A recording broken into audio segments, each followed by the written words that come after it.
কোরআন এমন একটা জিনিস, এটা যেই রাতে নাজিল হয় সেই রাতের দাম হয়ে যায় ৬০,০০০ গুণের চেয়ে বেশি। এটা যেই মাসে নাজিল হয় সেই মাসের দাম বৃদ্ধি পেয়ে যায় কমপক্ষে ৭০ গুণের চেয়ে বেশি। মনে রাখবেন, আল্লাহ এই কোরআন কোন মাসকে দামি করার জন্য নাজিল করেন নাই, কোন রাতকে মূল্যবান করার জন্য আল্লাহ কোরআন নাজিল করেননি। এরপরেও কোরআন এমন এক জিনিস, এটা যেখান দিয়ে যায়, যেখানেই ছোঁয়া লাগে সেখানেই দাম বেড়ে যায়, সেখানেই মূল্য বেড়ে যায়।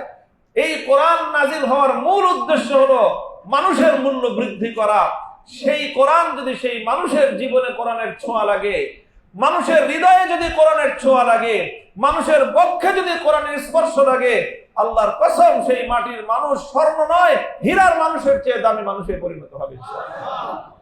মুসা আলাইহিস সালাতু ওয়াস সালাম কারূনকে উপদেশ দিতে গিয়ে বললেন, ওয়াবতাগি ফীমা আতাকাল্লাহুদ দারাল আখিরাহ। হে কারূন, তোমাকে আল্লাহ পাক রব্বুল আলামিন যা কিছু দিয়েছেন এটা দিয়ে তুমি পরকাল অর্জন করার চেষ্টা করো। আতাকাল্লাহু আদ-দারাল আখিরাহ, পরকালকে অর্জন করার চেষ্টা করো। ওয়ালা তানসা নাসীবাকা মিনাদ দুনিয়া, আর দুনিয়াতে তো চিরদিন থাকবা না, অল্প কিছুদিন দুনিয়াতে থাকবা, আর চিরকাল থাকতে হবে পরকালে। সুতরাং দুনিয়া থেকে, ইহকাল থেকে পরকালে তোমার যে নিজের পাওনা, সেই পাওনাটা এখান থেকে ওখানে নিয়ে যেতে, ট্রান্সফার করতে ভুল করো না। অর্থাৎ আমরা এক দেশে থাকি, কোথাও প্রবাসে গেলাম, প্রবাসে গিয়ে টাকা পয়সা কিছু কামাই হলো, সম্পদ উপার্জন হলো। আমি তো আর প্রবাসে স্থায়ী না, প্রবাসে গিয়েছি কোনো একটা কাজে, আবার আমি আমার নিজের দেশে ফিরে আসব। তো প্রবাসে গিয়ে আমার যা টাকা পয়সা উপার্জিত হলো সেটা যেন আমি প্রবাসেই রেখে চলে না আসি, ওটা আমি আসার আগেই আমার দেশে কিভাবে ট্রান্সফার করব সেটার উদ্যোগ যেন গ্রহণ করি। এই পরামর্শটাই মুসা আলাইহিস সালাম কারূনকে দিলেন। ওয়ালা তানসা নাসীবাকা মিনাদ দুনিয়া, দুনিয়া থেকে তুমি তোমার পাওনা হিস্সা পরকালে নিয়ে যেতে ভুল করো না। এটা ২ নম্বর পরামর্শ। ৩ নম্বর পরামর্শ দিলেন, ওয়াহসিন কামা আহসানাল্লাহু ইলাইকা ওয়ালা তাবগিল ফাসাদা ফিল আরদ। আল্লাহ যেরকম তোমার উপর অনুগ্রহ করেছেন, তুমিও অন্যদের উপর তেমনি অনুগ্রহ করো। পৃথিবীতে বিশৃঙ্খলা সৃষ্টি করার চেষ্টা করো না, কারণ আল্লাহ পাক রব্বুল আলামিন বিশৃঙ্খলা সৃষ্টিকারীদেরকে পছন্দ করেন না। ৩টা উপদেশ দিলেন। ১ নম্বর হলো, তোমাকে আল্লাহ যা কিছু দিয়েছেন সেটার দ্বারা তুমি পরকাল অর্জন করার চেষ্টা করো। ২ নম্বর হলো, দুনিয়া থেকে যাওয়ার সময় নিজের পাওনাটা এখান থেকে নিয়ে যেতে ভুল করো না।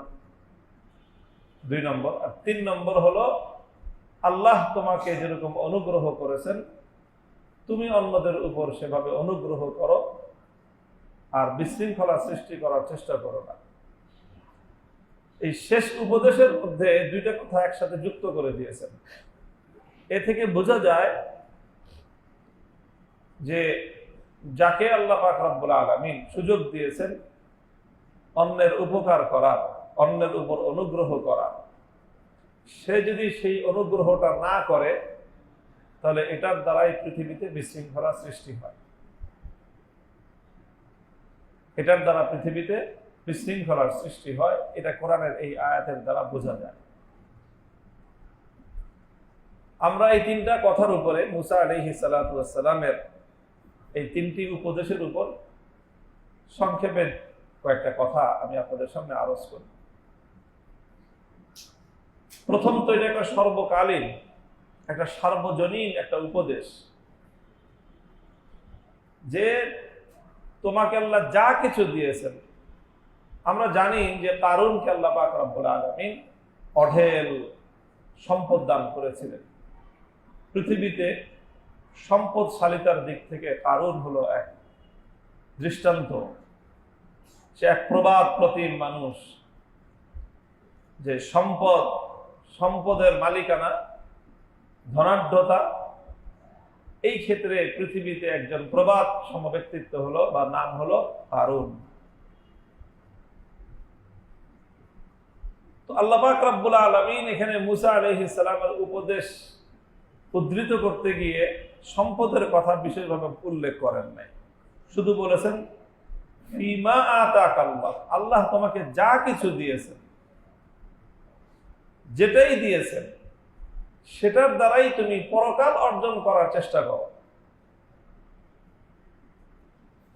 আল্লাহ আমাদেরকে যাকে যেটাই দিয়েছেন, এখানে উপদেশটা যদিও মুসা আলাইহিস সালাম কারুনকে লক্ষ্য করে করেছেন, কিন্তু এখানে নাম নির্ধারণ করা হয় নাই।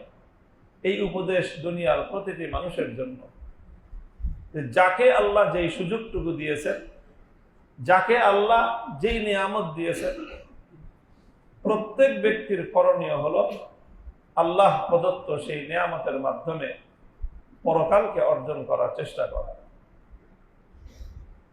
পরকালকে অর্জন করার চেষ্টা করা।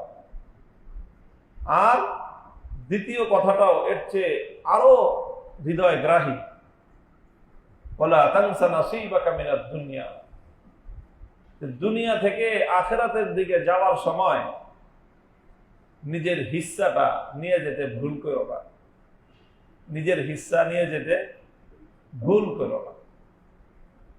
এখানে কোরআনের শব্দ হলো নাসিবাক, নাসিব মানে হলো যার যার নিজের অংশ। দুনিয়া থেকে যাওয়ার সময় তুমি তোমার নিজের অংশটা নিয়ে যেতে ভুল করো না। নিজের অংশ নিয়ে যেতে ভুল করার অর্থটা কি? দেখেন হাদিসের মধ্যে আসছে, রাসূল সাল্লাল্লাহু আলাইহি ওয়াসাল্লাম বলেন, ইয়াকুলু ইবনু আদম মালি মালি। দুনিয়ার মানুষের একটা নেচারের স্বভাব হলো দুনিয়ার সবকিছু মানুষ নিজের বলে একটা পরিচয় দিতে স্বাচ্ছন্দ্য বোধ করে। এই যে আমার বাড়ি, এই যে দেখতেছেন হুজুর গাড়িটা কিনছে আমার গাড়ি, এই যে আমার প্রপার্টি, এই যে আমার ফ্যাক্টরি, অর্থাৎ সব কিছু মানুষ নিজের দিকে সম্পৃক্ত করতে মানুষ প্রাউড ফিল করে, স্বাচ্ছন্দ্য বোধ করে, গর্ব বোধ করে। আল্লাহ রাসূল সাল্লাল্লাহু আলাইহি ওয়াসাল্লাম বলে যে বোকা, এটা বোকামি। তুমি কি বলতেছো? কোন সম্পদ কার? কোনটাকে তুমি তোমার বাড়ি বলে দাবি করতেছো? কোনটাকে তুমি তোমার অ্যাসেট বলে দাবি করতেছো? ওহাল্লাকা ইল্লা মা আকালতা ফাআফনাইতা আও লাবিসতা ফাআবলাইতা আও তাসাদদাকতা ফাআমজাইতা। তোমার সম্পদ তো তিনটা, যেটা তুমি খেয়ে হজম করে ফেলেছো, এটা হলো তোমার। বলতে পারো যে হ্যাঁ আমি খেয়ে ফেলছি, আমারটা। অথবা যেটা তুমি পরিধান করে, যেটাকে তুমি পুরনো করে ফেলছো, এটা ব্যবহারের অযোগ্য হয়ে গেছে, এটা তুমি ব্যবহার করে ফেলছো, এটা তোমার। আও তাসাদদাকতা ফাআমজাইতা। আর এই দুটোর বাইরে 3 নম্বর আরেকটা আছে তোমার সম্পদ, যেটা তুমি আল্লাহর রাস্তায় সাদাকা করে এটাকে তুমি ডিপোজিট করে রাখছো। ব্যাস, এই তিনটাই তোমার সম্পদ। আর বাকি যা তুমি বলতেছো এর কোনোটাই তোমার সম্পদ না। এমনকি ইসলামী শরীয়তের মাসআলা অনুযায়ী মানুষ মৃত্যুর আগেই এই সকল সম্পদের উপর থেকে মানুষের নিজের কর্তৃত্ব এবং তার মালিকানা খতম হয়ে যায়। কোন একজন মানুষ যদি সে মৃত্যুর শয্যায় শায়িত হয়, এখনো তার মৃত্যু হয় নাই, এটাকে বলা হয় মরজে ওয়াফাত, মৃত্যু রোগ। যেই রোগটায় মানুষের আশঙ্কা হয় যে সে মারা যাবে, সেই মরজে ওয়াফাতের মধ্যে মানুষ তার নিজের সম্পদ চাইলে আরেকজনকে দান করতে পারে না। এই দান করলে ইসলামী শরীয়তে সেই দান কার্যকর হয় না। আরেকজনকে ওসিয়ত করলে যে অমুককে দিও, এটাও কার্যকর হয় না। কেন কার্যকর হয় না? কারণ তুমি যেদিন হাসপাতালে অ্যাডমিট হইছো সেই দিনই তোমার সমস্ত সম্পদ পরবর্তী অন্যদের নামে আল্লাহর পক্ষ থেকে ট্রান্সফার হয়ে গেছে। এটা এখন শুধু তোমার টাকা থেকে হাসপাতালের বিল দিবে, আর অ্যাম্বুলেন্সের বিল দিবে, আর লাশবাহী গাড়ির বিল দিবে, আর তোমার টাকা থেকে শুধুমাত্র তোমার কাফন দাফন হবে, আর বাকি সব টাকা ইতিমধ্যে অন্যের নামে ট্রান্সফার হয়ে গেছে। এটা তো মানুষ দুনিয়াতে জীবিত থাকা অবস্থায় হয়ে যায়। জীবিত থাকা অবস্থাতেই মানুষের সম্পদের উপর মানুষের নিজের কর্তৃত্ব এবং তার মালিকানা খতম হয়ে অন্যের নামে এটা স্থানান্তরিত হয়ে যায় এবং অন্যের মালিকানা প্রতিষ্ঠিত হয়ে যায়। এটা ইসলামের বিধান, আল্লাহর বিধান। তো যাই হোক, এই যে কথাটা মুসা আলাইহিস সালাতু ওয়াস সালাম বললেন, ওয়ালা তানসা নাসিবাকা মিনাদ দুনিয়া, দুনিয়াতে মানুষ দুটো নষ্ট করে গেল, একটা খেয়ে শেষ করলো আর একটা পরিধান করে শেষ করলো। এই দুটো মানুষের আরেকটা হলো নিজের তাসাদ্দাকতা ফাআমজাইতা, যেটা আল্লাহর রাস্তায় তুমি ডিপোজিট করে রাখলা, সঞ্চয় করে রাখলা সাদাকার মাধ্যমে, এটাই হলো তোমার নামে সঞ্চিত থাকলো। আর এছাড়া বাকি যত সম্পদ, যত অ্যাসেট দেখতেছো, এই কোনোটাই তোমার না। কাজেই হে দুনিয়ার বোকা মানুষ, গাধার মতো খাটনি খেটে সম্পদ জমা করলা, আর সব সম্পদ তুমি এখানে রেখে খালি হাতে, রিক্ত হস্তে, শূন্য হাতে তুমি তোমার চিরস্থায়ী আবাসস্থল, চিরস্থায়ী মঞ্জিলের দিকে তুমি যাত্রা করবা। এর চেয়ে বোকামি আর কি হইতে পারে? বলেন, কোন একটা মানুষ প্রবাসে থাকতেছে 10 বছর, 15 বছর, 20 বছর, আমেরিকা, কানাডায়, অস্ট্রেলিয়ায়, মিডল ইস্টে, সৌদি আরবে, কাতারে, কুয়েতে, সেখানে এসে বেশ টাকা পয়সা কামাই করছে, বাড়ি গাড়ি কিনছে, অনেক কিছু করছে। তারপরে জীবনের পড়ন্ত বেলায় সব কিছু সেখানে রেখে খালি হাতে দেশে চলে আসলো। এই লোকটাকে দেখলে দেশের প্রত্যেকটা মানুষ বকা দিবে, গালাগালি করবে, তার বদনাম করবে, বোকা। সম্পদ মানুষ বিদেশে করে। তো এই লোক যেরকম বোকা, তার তো বিদেশে আবার গিয়ে সম্পদ বিক্রি করে টাকা দেশে ট্রান্সফার করার এখনো সুযোগ আছে। তার চেয়েও বড় বোকা হলো ওই ব্যক্তি যে দুনিয়াতে অনেক সম্পদের মালিক থাকলো, দুনিয়াতে অনেক সুযোগের সে মালিক থাকলো, কিন্তু সেই সুযোগ আর সেই সম্পদগুলো সে দুনিয়াতেই রেখে চলে গেল, নিজের পরকালে যাওয়ার জন্য সে কোনো কিছুই সাথে করে নিয়ে গেল না। দেখেন আল্লাহ আর কেমনে বলবেন, আল্লাহ আর কিভাবে বলবেন মানুষকে, ওয়ালা তানসা নাসিবাকা মিনাদ দুনিয়া, দুনিয়া থেকে যাওয়ার সময় নিজের হিস্সাটা নিয়ে যেতে ভুল করো না। যেরকম একজন বাবা তার সন্তানকে, যে নাকি ট্রাভেল করতে যাচ্ছে, যে সফর করতে যাচ্ছে, একজন মা আর একজন বাবা সন্তানের লাগেজ গুছিয়ে দিচ্ছে, তখন তারা কি বলে? এই একটু পরে পরে বলে, এই ওটা নিছিস রে, ওটা নিয়ে এসো, তুমি দেখো তো, পকেটে চেক করে দেখো পাসপোর্টটা নেওয়া হয়েছে কিনা, দেখো তো টিকিটটা নিছো কিনা, দেখো তো তোমার ওই যে টাকাটা নেওয়ার কথা ডলার ইনভেস্ট করছো, ডলারটা নিয়ে এসো কিনা। বাবা মা যেরকম তার কলিজার টুকরা সন্তান যে নাকি ট্রাভেল করতে যাচ্ছে, তার প্রত্যেকটা প্রয়োজনীয় জিনিস তাকে স্মরণ করা দেয়, যে ভুল করে আবার রেখে যায় না, এটা কিন্তু সাথে নিতে হবে, না রাস্তায় বিপদে পড়বা। দেখো তো পানির পটটা নিছো কিনা, কারণ রাস্তায় তোমার পানির প্রয়োজন হতে পারে।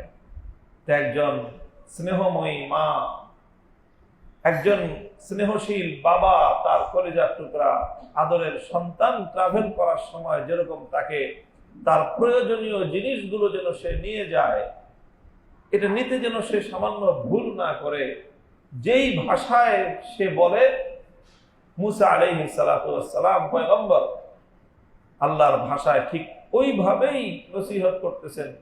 দেখ রে বাবা, দুনিয়া থেকে যাওয়ার সময় নিজের হিস্সাটা নিয়ে যেতে ভুল করিস না, সব ফালায় রেখে যাইস না। আল্লাহ আমাদেরকে বুঝার তৌফিক দান করেন। রমাদানুল মুবারক আমাদের জীবনে এসেছে, অনেক অবারিত এক সুযোগ নিয়ে এসেছে আমাদের জন্য। আল্লাহর পক্ষ থেকে অনেক বড় একটা নিয়ামত হয়ে এসেছে। এই রমজান থেকে আমরা যেন আমাদের সুযোগ, আমাদের হিস্সা বুঝে নিতে ভুল না করি, হিস্সাটা যেন বুঝে নিতে ভুল না করি। রমাদানুল মুবারক থেকে বেশির চেয়ে বেশি উপকৃত হওয়া চাই, বেশির চেয়ে বেশি উপকৃত হওয়া চাই। এটা মৌসুম, এটা শুধু ঈদের কেনাকাটার মৌসুম না। রমজানটা হলো রমাদানুল মুবারক, এটা মুমিনের জন্য পরকাল উপার্জন করার এক গ্রেট অফার, মহা সুযোগ, অনেক বড় একটা ছাড় দেওয়ার সুযোগ আল্লাহর পক্ষ থেকে। প্রত্যেক মুমিনের দায়িত্ব এবং করণীয় হলো এই ব্যাপারে মনোযোগী হওয়া। রাত দিন যখন যেইভাবে সুযোগ হয় আমাদের রমাদান থেকে উপকৃত হওয়া চাই। রমাদান থেকে উপকৃত হওয়ার সবচেয়ে বড় উপায় হলো, সবচেয়ে বড় মাধ্যম হলো পবিত্র কোরআনে কারীম। শাহরু রমাদান আল্লাযী উনজিলা ফীহিল কুরআনু হুদাল লিন-নাসি ওয়া বায়্যিনাতিন মিনাল হুদা ওয়াল ফুরকান। আল্লাহ পাক রব্বুল আলামিন রমাদানকে পরিচয় দিয়েছেন যে রমাদান এটা হলো সেই মাস যেই মাসে পবিত্র কোরআন নাজিল হয়েছে। অর্থাৎ রমাদান এটা হলো কোরআন নাজিলের মাস, কোরআনের মাস। এই জন্য আল্লাহর কোন বান্দা যদি চায় যে রমাদানের দ্বারা সে বেশি উপকৃত হবে, তো তার উচিত হবে সে কোরআনে কারীম থেকে বেশি বেশি নিজের অংশ যেন সে বুঝে নেয়। কোরআন থেকে নিজের অংশ বেশি করে বুঝে নেওয়া, এটাই হলো রমাদানের দ্বারা উপকৃত হওয়ার সবচেয়ে বড় মাধ্যম। হাদিসের মধ্যে এসেছে রমাদানের রোজা আর পবিত্র কোরআন, এই দুটো একসাথে বান্দার জন্য আল্লাহর নিকট সুপারিশ করবে। সুপারিশ করে রমজানের রোজা বলবে যে আল্লাহ মানাতুহুল নাহারা, আমি তোমার বান্দাকে মিনাল আকলি ওয়াশ শুরবি, দিনের বেলায় পানাহার থেকে বিরত রেখেছি। রোজার কারণে তোমার বান্দা প্রয়োজন থাকা সত্ত্বেও, ক্ষুধা এবং তৃষ্ণা থাকা সত্ত্বেও, এবং ক্ষুধা তৃষ্ণা নিবারণ করার সর্বোত্তম ব্যবস্থা থাকা সত্ত্বেও খায় নাই, পান করে নাই, আমি রোজা তাকে বারণ করেছি। সুতরাং আজ আমি তোমার কাছে তোমার বান্দার জন্য সুপারিশ করতেছি। আর কোরআন বলবে যে আল্লাহ মানাতুহুল লাইলা মিনান নাওম, সারা দিনের ক্ষুধা তৃষ্ণায় ক্লান্ত অবসন্ন দেহ নিয়ে তার ঘুমের খুব চাহিদা ছিল। শরীর ক্লান্ত, শরীরে ঘুম ভালো হয়। ক্ষুধার পরে যখন সারাদিন ক্ষুধার্ত থাকার পর একটু খাবার দাবার খেলেই মানুষের শরীরের মধ্যে একটা নিস্তেজতা আসে, ঘুমের একটা আবহ মানুষের দেহ মনে ছড়িয়ে পড়ে, তখন ঘুমাইতে মনে চায়। তো আল্লাহর কোরআন বলবে যে আল্লাহ, যখন তোমার বান্দা সারাদিন ক্লান্ত অবসন্ন ক্ষুধা তৃষ্ণায় কাতর হয়ে রাতের বেলায় ঘুমানোর জন্য তার প্রচন্ড ইচ্ছা শক্তি জাগ্রত হয়েছিল, তখন আমি কোরআন তাকে রাতের বেলায় ঘুম থেকে বিরত রেখেছি, ঘুমাতে দেই নাই।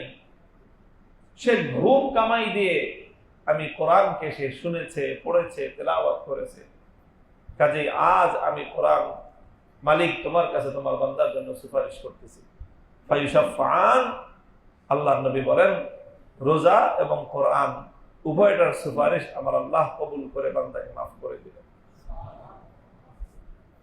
তো ভাই, আমাদের জন্য তো কোরআন তো এই কথা বলবে যে আমি তাকে ক্লান্ত অবসন্ন দেহ নিয়ে ঘুমাইতে দেই নাই। আর আমাদেরকে কি আসলেই কোরআন ঘুমাইতে দেয় না? ব্যাপারটা কেমন হয়? যদি না হয়ে থাকে তাহলে কোরআন আমার কথা কি বলে সুপারিশ করবে আল্লাহর কাছে? কোরআনের কথা তো নির্ধারিত, কোরআন তো এই কথা বলবে যে আমি তোমার বান্দাকে ঘুমাইতে দেই নাই। এখন আমি যদি ঘুমাই কাটায় দেই, তো কোরআনের এই কথাটা বলার কোনো অপশন আমি রাখলাম না, আমি সুযোগ রাখলাম না যে কোরআন এসে আমার জন্য আল্লাহর কাছে সুপারিশ করবে। এই জন্য মুহতারাম হাজিরিন, রমাদানের খায়ের এবং বরকত হাসিল করার জন্য আমাদের উচিত হলো রমজান যতটুকু গিয়েছে তো গিয়েছে, বাকি যতটুকু সময় আছে এই সময়েরকে কাজে লাগানোর জন্য পবিত্র কোরআনে কারীমকে একটু বিশেষভাবে আঁকড়ে ধরা চাই। কোরআনের তেলাওয়াত, তিন ভাবে আমরা কোরআনের দ্বারা উপকৃত হতে পারি। প্রথম, আমরা নিজেরা কোরআনের তেলাওয়াত করতে পারি, করা চাই। যারা কোরআন শুদ্ধ করে তেলাওয়াত করতে পারি না, তারা রমজান উপলক্ষে যতটুকু সময় আছে শেখার চেষ্টা করি, আর যতটুকু পারি ততটুকু বারবার পড়ি, বারবার পড়ি, বারবার পড়ি।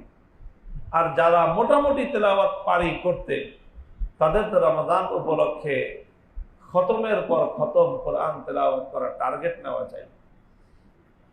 এক নম্বর হলো তেলাওয়াত করা, দুই নম্বর হলো কোরআনের তেলাওয়াত শোনা, শ্রবণ করা। কোরআনের তেলাওয়াতের নিজে করার মাধ্যমে যেরকম সওয়াব পাওয়া যায়, তেলাওয়াত শোনার মাধ্যমেও সেম এবং সমপরিমাণ সওয়াব হাসিল করা যায়।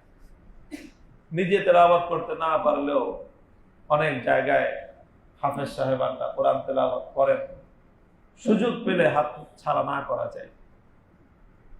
স্বয়ং আল্লাহ রাসূল সাল্লাল্লাহু আলাইহি ওয়াসাল্লাম নিজে মাঝে মাঝে অন্য সাহাবীদেরকে বলতেন, একটু পড়ো আমি শুনি। সাহাবীরা বলতেন, ইয়া রাসূলুল্লাহ, আমরা পড়বো আপনি শুনবেন, অথচ কোরআন তো আপনার উপর নাজিল হয়েছে। আল্লাহ নবী বলতেন যে হ্যাঁ, আমার উপর নাজিল হয়েছে। আমি নিজে এই কোরআন যেরকম পড়তে ভালো লাগে, মাঝে মাঝে অন্যের কাছ থেকে শুনতেও ভালো লাগে। তুমি পড়ো আমি শুনি, তুমি পড়ো আমি শুনি। কোন কোন সময় আল্লাহ নবী নিজে বলতেন যে আল্লাহ আমাকে বলছেন তোমার কাছ থেকে তেলাওয়াত শুনতে। হযরত উবাই ইবনে কাব রাদিয়াল্লাহু তাআলা আনহুকে আল্লাহ নবী বলেছেন যে হে উবাই, তোমাকে তোমার নাম মেনশন করে আল্লাহ বলেছেন যে আমি যেন তোমার কাছ থেকে কোরআন তেলাওয়াত শুনি। তো ভাই, আল্লাহ নবী তিনি যার উপর কোরআন নাজিল হয়েছে, তার চেয়ে সুন্দর করে কোরআন তেলাওয়াত আর কে করতে পারতেন বলেন? সেই নবীও মাঝে মাঝে নিজে অন্যের কাছ থেকে তেলাওয়াত শুনতেন। তো আমরা কি শুনি কোরআন তেলাওয়াত? কোরআন তেলাওয়াত শোনা চাই। এটা ওই রেকর্ডারের তেলাওয়াত শুনলে সওয়াব হবে না, রেকর্ডারের তেলাওয়াত না, এটা মানে জীবন্ত মানুষের তেলাওয়াত শুনতে হবে, সওয়াব পেতে হবে। রেকর্ডারের তেলাওয়াত শুনলে, এটা উলামায়ে কেরামের কথা হলো যে এটার দ্বারা কোরআন তেলাওয়াত শোনার সওয়াব হবে না। যেমন নাকি রেকর্ডার অন করে দিয়ে তারাবি পড়লে হবে, এটা যেরকম হবে না, ওইরকম কোরআনের তেলাওয়াত রেকর্ডার ছেড়ে শুনলে, কম্পিউটারে ছেড়ে, মোবাইলে ছেড়ে শুনলে এটার দ্বারা সওয়াব হবে না। এই জন্য মানুষের তেলাওয়াত একেবারে সরাসরি শুনতে হবে। এটা 2 নম্বর কোরআন তেলাওয়াতের, কোরআনের। আর তৃতীয় হলো কোরআনে কারীমের একটু বোঝার চেষ্টা করি। উলামায়ে কেরাম কোরআনের অনুবাদ লিখেছেন, তাফসীর লিখেছেন। নিজে দিনের একটা সময়, আধা ঘন্টা 1 ঘন্টা সময়, যেই সূরাগুলো নামাজের মধ্যে বেশি বেশি তেলাওয়াত করা হয়, সেই সূরাগুলোর একটু অর্থ বুঝি, কি বলেছেন আল্লাহ পাক রব্বুল ইজ্জত। তো কোরআন নিজে তেলাওয়াত করি, তেলাওয়াত শুনি, কোরআন বোঝার চেষ্টা করি। এই 3 উপায়ে আমরা কোরআনে কারীমের সাথে রমাদানুল মুবারক উপলক্ষে বিশেষ সম্পর্ক তৈরি করতে পারি। মনে রাখতে হবে যে এই কোরআনটা, দেখেন আমি অনেক সময় একটা দৃষ্টান্ত দিয়ে একটা কথা বলি। আমাদের বাংলা ভাষায় একটা প্রবাদ আছে, একটা কিংবদন্তি আছে, সেটা হলো পরশ পাথর।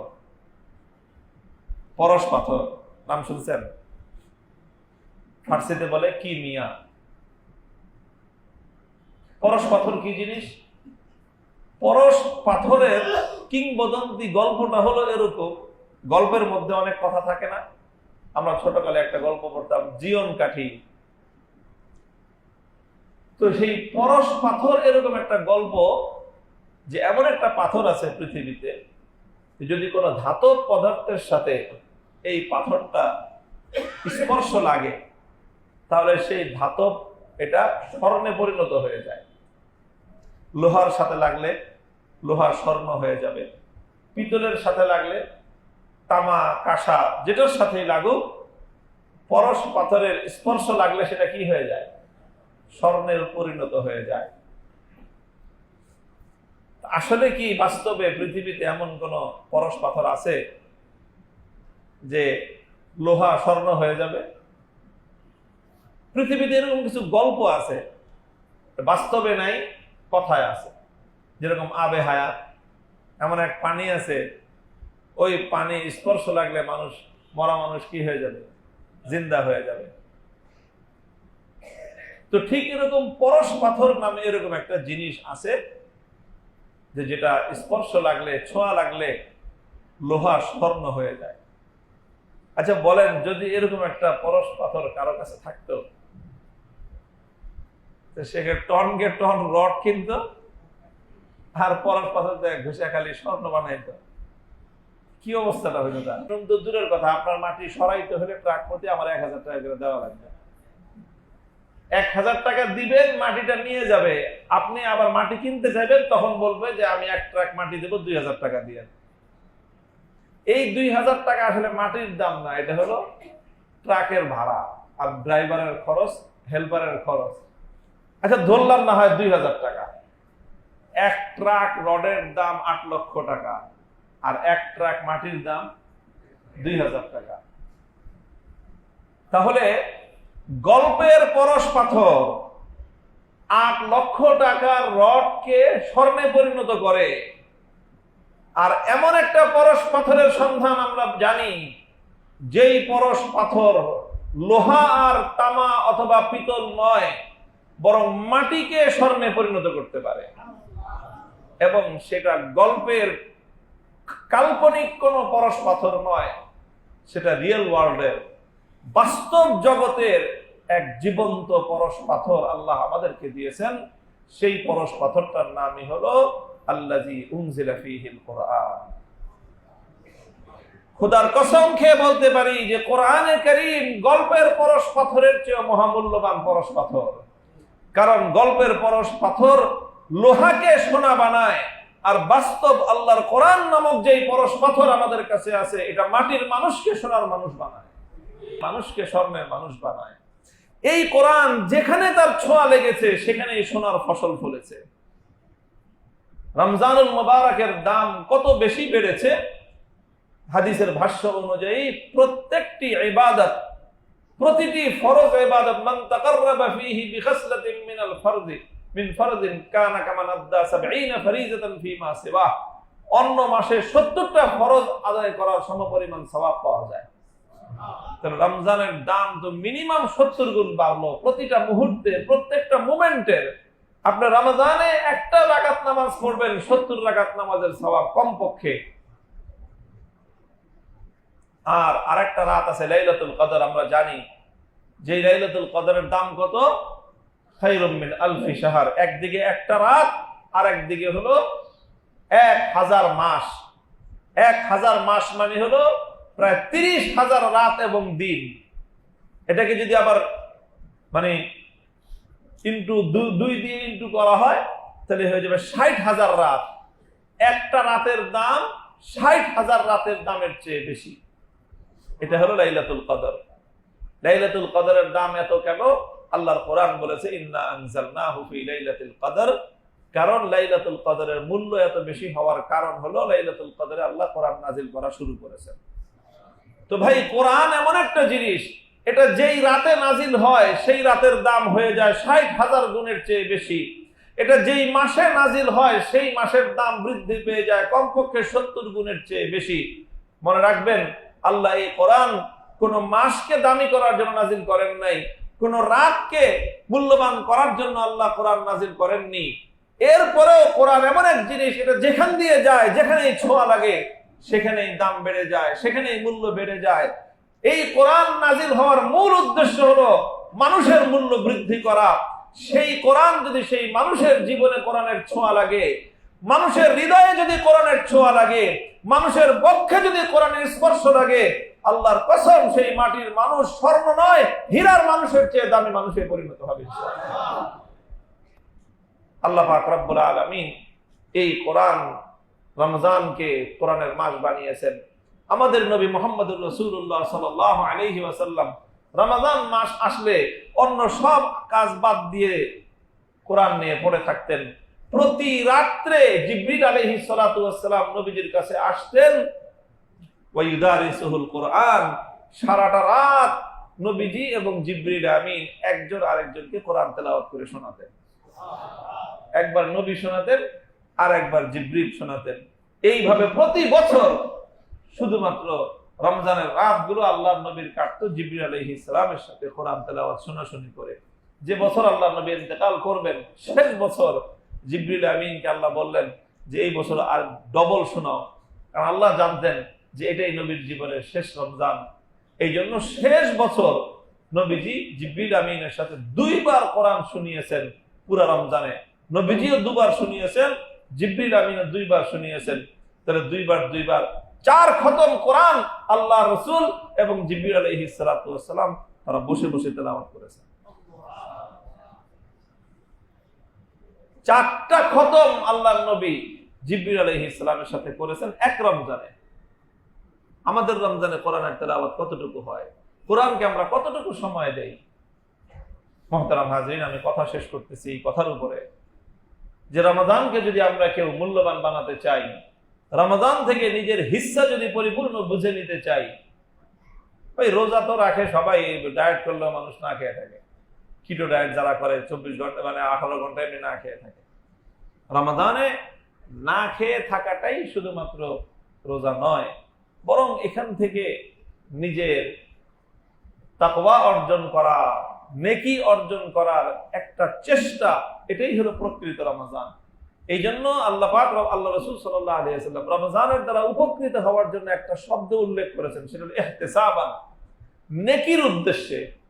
যে ব্যক্তি নেকির উদ্দেশ্যে রোজা রাখবে, যে ব্যক্তি নেকি কামাই করার জন্য রোজা রাখবে, আল্লাহ রাসূল বলেছেন তার পূর্বের সকল গুনাহ আল্লাহ মাফ করে দিবেন। কাজে নেকি কামাই করার একটা উদ্দেশ্য রমজানে থাকতে হবে, যে আমি কিভাবে বেশি নেকি কামাই করতে পারি, বেশি সওয়াব উপার্জন করতে পারি। আর বেশি নেকি, বেশি সওয়াব উপার্জন করার সবচেয়ে উত্তম উপলক্ষ হলো কোরআনে কারীম। আসুন আমরা আমাদের রমজানকে কোরআনময় করি। যার পক্ষে যত বেশি সম্ভব হয় আমরা কোরআনের স্পর্শে আসি। নিজেদের ঘরগুলো যেন কোরআনের তেলাওয়াতের দ্বারা আলোকিত হয়, উজ্জীবিত হয়। আমি তেলাওয়াত করব, আমার স্ত্রী তেলাওয়াত করবে, আমার ছেলে মেয়েরা তেলাওয়াত করবে, আমার বাবা মা তেলাওয়াত করবে। পূর্ণ মুমিনের ঘর কোরআনের তেলাওয়াতের ঘর হবে। এটাই হলো মুমিনের রমজান হওয়া চাই। আল্লাহ আমাদের সকলকে তৌফিক দান করেন। ওয়া আখিরু দাওয়ানা আলহামদুলিল্লাহি রাব্বিল আলামিন।